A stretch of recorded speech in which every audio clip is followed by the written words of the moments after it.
ಎಲ್ಲರಿಗೂ ನಮಸ್ತೆ. ಗುರುಗಳನ್ನು ಕಡೆಗಣಿಸಬೇಡಿ, ಗುರುಗಳೇ ದಾರಿದೀಪ.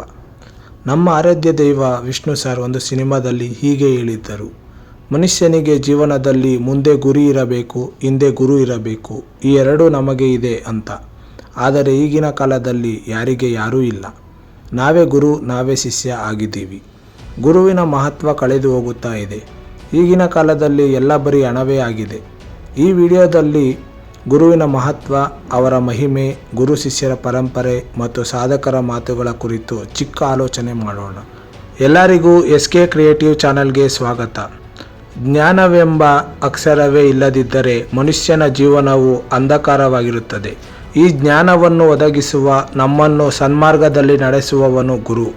ಭಾರತೀಯ ಸಂಸ್ಕೃತಿಯಲ್ಲಿ ಗುರುತತ್ವಕ್ಕೆ ಅಪಾರ ಪ್ರಾಮುಖ್ಯತೆ ಇದೆ. ಗುರು ಬ್ರಹ್ಮ, ಗುರು ವಿಷ್ಣು, ಗುರುದೇವೋ ಮಹೇಶ್ವರ ಎಂದು ಶ್ಲೋಕದಲ್ಲಿ ಗುರುವನ್ನು ತ್ರಿಮೂರ್ತಿಗಳೊಂದಿಗೆ ಹೋಲಿಸಲಾಗಿದೆ. ಗುರುವಿನ ಅರ್ಥ ಮತ್ತು ಮಹತ್ವ. ಸಂಸ್ಕೃತದಲ್ಲಿ ಗು ಎಂದರೆ ಅಂಧಕಾರ, ರು ಎಂದರೆ ಅದನ್ನು ದೂರ ಮಾಡುವವನು. ಗುರು ಅಂದರೆ ಅಜ್ಞಾನದ ತಿಮಿರವನ್ನು ನಾಶ ಮಾಡುವ ದಿವ್ಯ ಜ್ಯೋತಿ. ನಮ್ಮ ಜೀವನದಲ್ಲಿ ಭೌತಿಕ ಜ್ಞಾನವನ್ನು ನೀಡುವವರಷ್ಟೇ ಅಲ್ಲ, ಅಜ್ಞಾನವನ್ನು ತರುವವರು ಗುರುಗಳಾಗಿರುತ್ತಾರೆ. ಸಂತ ಕಬೀರರು ಹೇಳುತ್ತಾರೆ, ಗುರು ಮತ್ತು ದೇವರು ನಮ್ಮ ಮುಂದೆ ಇದ್ದರೆ ನಾನು ಮೊದಲು ಯಾರಿಗೆ ನಮಸ್ಕರಿಸಬೇಕು ಎಂದರೆ ನಾವು ಮೊದಲು ನಮ್ಮ ಗುರುಗಳಿಗೆ ನಮಸ್ಕರಿಸುತ್ತೇನೆ, ಏಕೆಂದರೆ ಅವರೇ ನನ್ನನ್ನು ದೇವರತ್ತ ಒಯ್ಯುವರು. ಶ್ರೇಷ್ಠ ಶಿಕ್ಷಕರ ಜೀವನದ ಉದಾಹರಣೆ. ಶ್ರೀರಾಮಚಂದ್ರ ಪ್ರಭು. ಶ್ರೀರಾಮಚಂದ್ರನು ತನ್ನ ಗುರು ವಸಿಷ್ಠರನ್ನು ಅತ್ಯಂತ ಗೌರವಿಸುತ್ತಿದ್ದರು. ಗುರುವಿನ ಮಾತುಗಳಿಗೆ ಸದಾ ಗೌರವ ನೀಡುತ್ತಿದ್ದರು. ಶ್ರೀಕೃಷ್ಣ ಪರಮಾತ್ಮ. ಶ್ರೀಕೃಷ್ಣನಿಗೆ ಗುರು ಸಂದೀಪನಿಯಿಂದ ಶಿಕ್ಷಣ ದೊರೆಯಿತು. ಗುರುಕುಲದಲ್ಲಿ ಇತರ ಶಿಷ್ಯರಂತೆ, ಸಾಮಾನ್ಯ ಶಿಷ್ಯನಂತೆ ಗುರುಕುಲದ ಎಲ್ಲ ಕಾರ್ಯಗಳನ್ನು ಮಾಡುತ್ತಿದ್ದರು. ಶಿವಾಜಿ ಮಹಾರಾಜ್.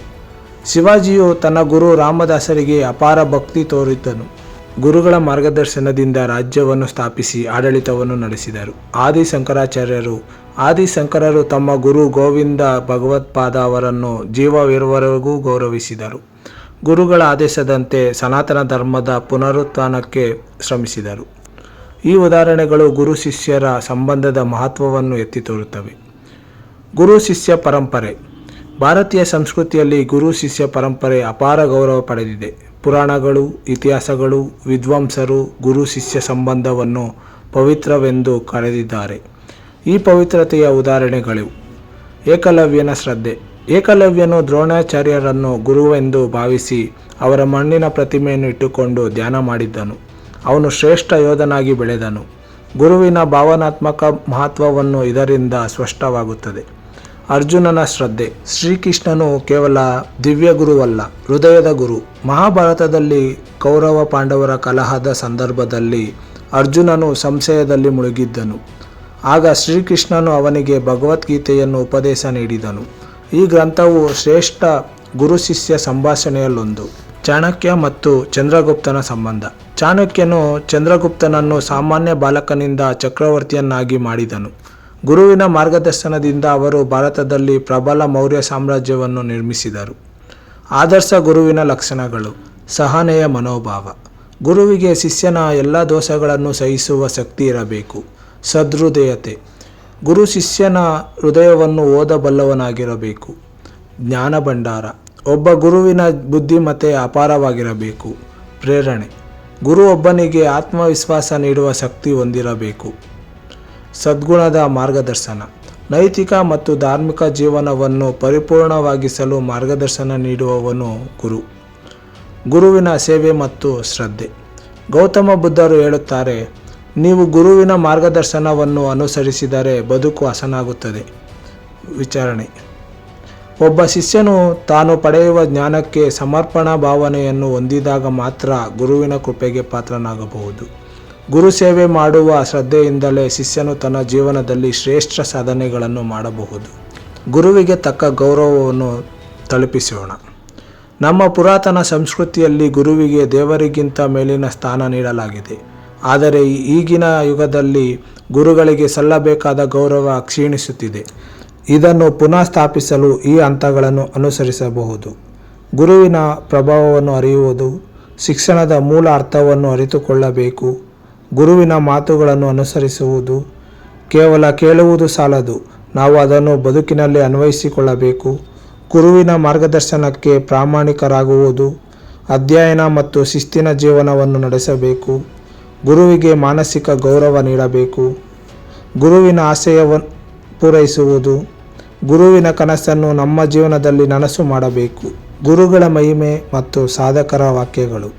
ಸ್ವಾಮಿ ವಿವೇಕಾನಂದರು ಹೇಳುತ್ತಾರೆ, ಶಿಕ್ಷಕನು ಒಬ್ಬ ವ್ಯಕ್ತಿಯನ್ನು ತನ್ನ ಸ್ವಂತ ಕಾಲುಗಳ ಮೇಲೆ ನಿಲ್ಲುವಂತೆ ಮಾಡಬಲ್ಲನು.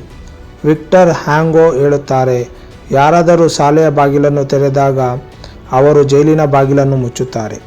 ಜಾಯ್ಸ್ ಮೇಯರ್ ಹೇಳುತ್ತಾರೆ, ಶಿಕ್ಷಕರು ಚಾಕು ಮತ್ತು ಸವಾಲಿನ ಸರಿಯಾದ ಸಂಯೋಜನೆಯಿಂದ ಜೀವನವನ್ನು ಬದಲಾಯಿಸಬಲ್ಲರು. ಅಲೆಕ್ಸಾಂಡರ್ ಟ್ರೈನ್ಫೋರ್ಡ್ ಹೇಳುತ್ತಾರೆ, ಉತ್ತಮ ಶಿಕ್ಷಕರು ನೋಡಬೇಕಾದ ಸ್ಥಳವನ್ನು ತೋರಿಸುತ್ತಾರೆ, ಆದರೆ ನೋಡಬೇಕಾದದ್ದು ಏನು ಎಂಬುದನ್ನು ಹೇಳುವುದಿಲ್ಲ. ಸದ್ಗುರು ಹೇಳುತ್ತಾರೆ, ಗುರು ಎಂದರೆ ನೀವು ಮುಂದೆ ಸಾಗಲು ದಾರಿ ತೋರುವವನಲ್ಲ, ಆದರೆ ನೀವು ಮುನ್ನಡೆಯುವ ಬೆಳಕೇ ಆಗಿರುತ್ತಾನೆ.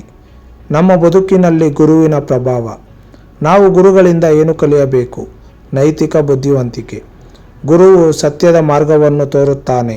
ಅನುದಿನವೂ ಕಲಿಯುವ ಮನೋಭಾವ. ಜ್ಞಾನ ಅನಂತ, ಅದನ್ನು ಅನಾವರಣ ಮಾಡುವುದು ಗುರುವಿನ ಕೈಯಲ್ಲಿದೆ. ಸಹಜ ಶಿಸ್ತಿನ ಜೀವನ. ಗುರು ಶಿಷ್ಯನಿಗೆ ಶಿಸ್ತಿನ ಜೀವನವನ್ನು ಬೋಧಿಸುತ್ತಾನೆ. ಗುರುವಿಲ್ಲದ ಜೀವನವೇ ಅಂಧಕಾರ. ಗುರುವಿಲ್ಲದ ಶಿಷ್ಯನು ಕತ್ತಲಿನ ದಾರಿ ಹಿಡಿಯುತ್ತಾನೆ. ನಾವು ಗುರು ಶಿಷ್ಯ ಪರಂಪರೆಯನ್ನು ಪುನರುಜ್ಜೀವನಗೊಳಿಸಬೇಕು. ನೀಡುವ ಸಂದೇಶಗಳು.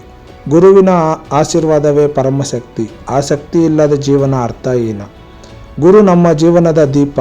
ಆ ದೀಪವನ್ನು ನಾವು ಸದಾ ಬೆಳಗಿಸೋಣ. ಹಾಗಾಗಿ ಗುರುವಿಗೆ ಗೌರವ ನೀಡುವುದು ನಮ್ಮ ಹೊಣೆಗಾರಿಕೆ. ನಮಗೆ ಜ್ಞಾನವನ್ನು ನೀಡಿದ ಎಲ್ಲ ಗುರುಗಳಿಗೂ ನಮೋ ನಮಃ. ಗುರು ಅಂಧಕಾರವನ್ನು ದೂರ ಮಾಡುವ ಶಕ್ತಿ ಉಳ್ಳವನು. ಗುರು ಶಿಷ್ಯ ಪರಂಪರೆ ಪವಿತ್ರವಾದದ್ದು. ಗುರುಗಳ ಮಾರ್ಗದರ್ಶನದಿಂದಲೇ ವ್ಯಕ್ತಿ ಯಶಸ್ಸಿನ ಶಿಖರವೇರಬಹುದು. ಪ್ರಖ್ಯಾತ ಸಾಧಕರು ಗುರುವಿನ ಮಹತ್ವವನ್ನು ಒತ್ತಿ ಹೇಳಿದ್ದಾರೆ. ನಾವು ಗುರುಗಳಿಗೆ ಗೌರವವನ್ನು ತಲುಪಿಸಬೇಕಾಗಿದೆ. ಗುರುವೇ ಪರಬ್ರಹ್ಮ. ಶ್ರೀ ಗುರುವೇ ನಮಃ. ಈ ವಿಡಿಯೋ ನಿಮಗೆ ಇಷ್ಟವಾಗಿದ್ದರೆ ಲೈಕ್ ಮತ್ತು ಕಮೆಂಟ್ ಮಾಡಿ. ಎಲ್ಲರಿಗೂ ಧನ್ಯವಾದಗಳು.